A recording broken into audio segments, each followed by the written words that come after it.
তোমরা যারা যারা ফেসবুক ইউজ করো, তো ফেসবুকে 2 বছর আগে তোমরা ধরো কোনো নাম সার্চ করেছিলে, অ্যাকাউন্টটাও পেয়েছিলে, সেই অ্যাকাউন্টে ফ্রেন্ড রিকোয়েস্ট পাঠাতে ভুলে গেছো।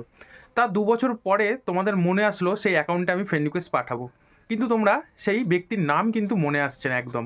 তো 2 বছর আগে তোমরা কি নামে সার্চ করেছিলে ফেসবুকে, ফেসবুকে এমন একটা অপশান আছে যেখান থেকে তুমি 2 বছর আগে তোমরা কি নামে সার্চ করেছিলে, কাকে খুঁজতে গেছিলে, সব ইনফরমেশান কিন্তু দেখিয়ে দেবে। কিভাবে করবে এটা, তো চলো দেখে নিই।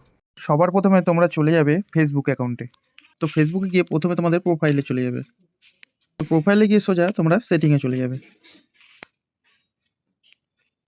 সেটিংয়ে গিয়ে এখানে তোমরা সি মোর ইন অ্যাকাউন্ট সেন্টারে গিয়ে ক্লিক করবে।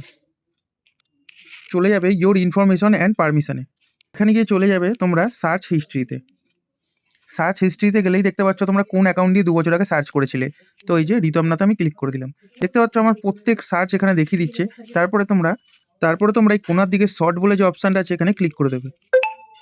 ক্লিক করলে দেখতে পাচ্ছ ওল্ডেস্ট টু নিউয়েস্ট, সেকেন্ড অপশানটাই ক্লিক করে দেবে। ক্লিক করলে দেখতে পাচ্ছ তোমরা যা 2 বছর আগে 3 বছর আগে সার্চ করেছো সব কিন্তু নাম এখানে চলে আসবে। তোমরা এইভাবে এটা দেখে নিতে পারবে। এইরকম সুন্দর সুন্দর আপডেট পেতে কিন্তু আমার চ্যানেলটাকে অতি অবশ্যই ফলো করে রাখো। এইরকম ইনফরমেশন ভিডিও তোমাদের যদি সত্যি ভালো লাগে থাকে, তুমি তোমার বন্ধুদের শেয়ার করো যাতে তাদেরও হেল্প হয়।